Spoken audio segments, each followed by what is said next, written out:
Uh, I'd like to first acknowledge the Spurs. I mean, obviously it was a difficult series from them injury-wise and circumstantially. So they're a class organization.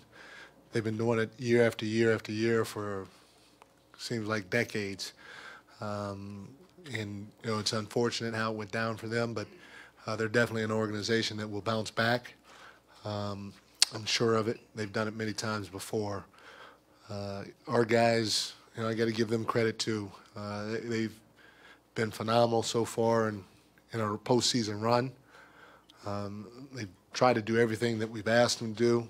Tried to stay focused. Tried to stay locked in defensively, and it's paid off in our wins and most of our performances.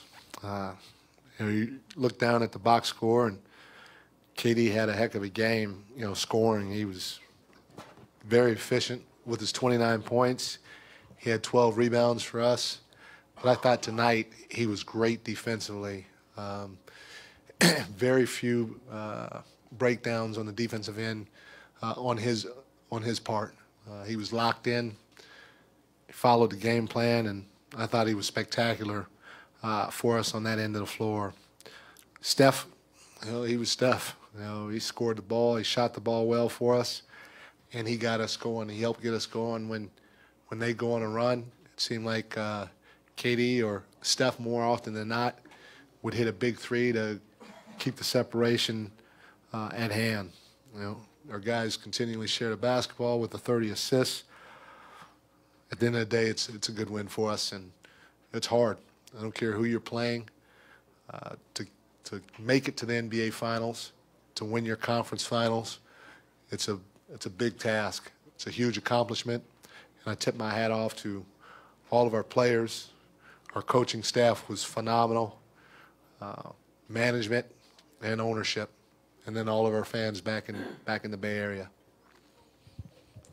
Sam Amick, USA Today. Mike, you spent a lot of time around Manu, and certainly he could be retiring. How do you see his legacy, and for you personally, just what kind of memories come to mind as far as who he is and the way he competed? Wow.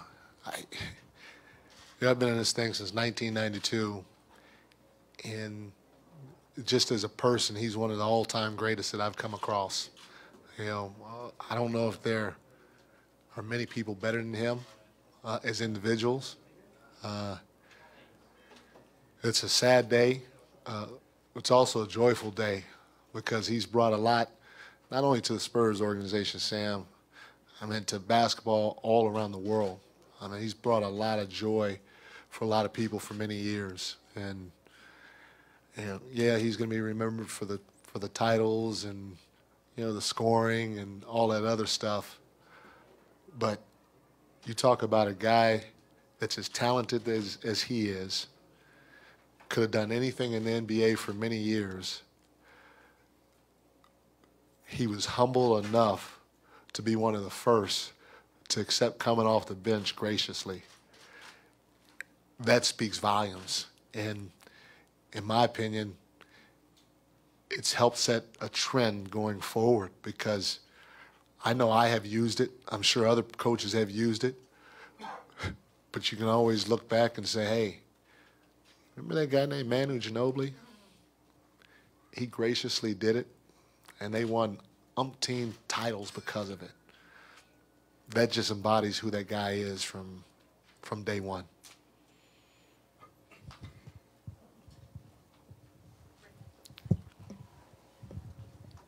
Mike, first row. You guys have had 3 closeout games, and in each time, you guys have really taken control of the game right away. You didn't leave anything to chance. You seemed to play with a lot of aggressiveness. There was no let-up. What does that focus say about your team? You know, again, in my opinion, it starts with Steve Kerr. He's our head coach. He's our leader. He's been saying it from day one. Lock in defensively and keep it simple offensively. And we had a couple breakdowns defensively. We turned the ball over a couple of times on the offense end of the floor. But our veteran leaders, you know, they tried to right the ship early, and it showed as time went on, and we were able to create some separation. So I give credit to Steve and all the guys in the locker room for locking in defensively and keeping it simple offensively. Does a start to a closeout game like that, when it happens now consistently in one playoff year, say anything about? Say it again. When you have three starts like that each time in a closeout game, does that say anything about the makeup and the approach of this team? It does, and that's why, again, even though Steve was not on the sidelines tonight, that's why I give him credit, because he's laid such a terrific foundation with this group, and he's given them ownership. I've been saying it the whole series. I've been saying it the whole playoff run, and our guys have handled it the right way. And they know, a lot of times they know before we do what they need to do in order to right the ship if they're not playing the correct way. So give credit to Steve, give credit to that group for coming out and trying to close the game the right way tonight. Mike, back to Manu for a moment. When the crowd was chanting Manu, Manu, and all the emotions were flying around the gym, did it seem like you were part of a historical moment? As crazy as it sounds, yes. I know that I'm looking forward to the day to tell my grandkids I was there for his last game. A lot of great players and great people have come through this organization. You feel that way about Manu. You feel that way about Tim. Tony one day, David Robinson. It was just not only great players, but great people. And to hear the crowd serenade him like that was fun. And I was glad that I was here for it. Guys, we're going to take two more.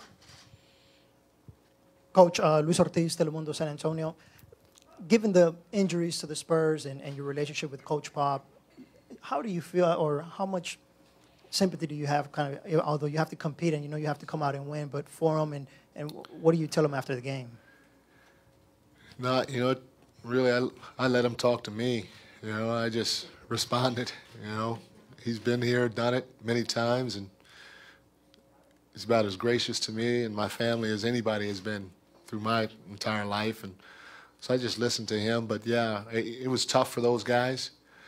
But he said it before the series even started. He called, we talked, we laughed. He said, hey, I love you. I told him I loved him. And he said, but once this starts, we're going to try to kick your ass. I said, okay, it's on then. So, the injuries happen. It's part of the game. But at the end of the day, they still wanted to win, and we did too.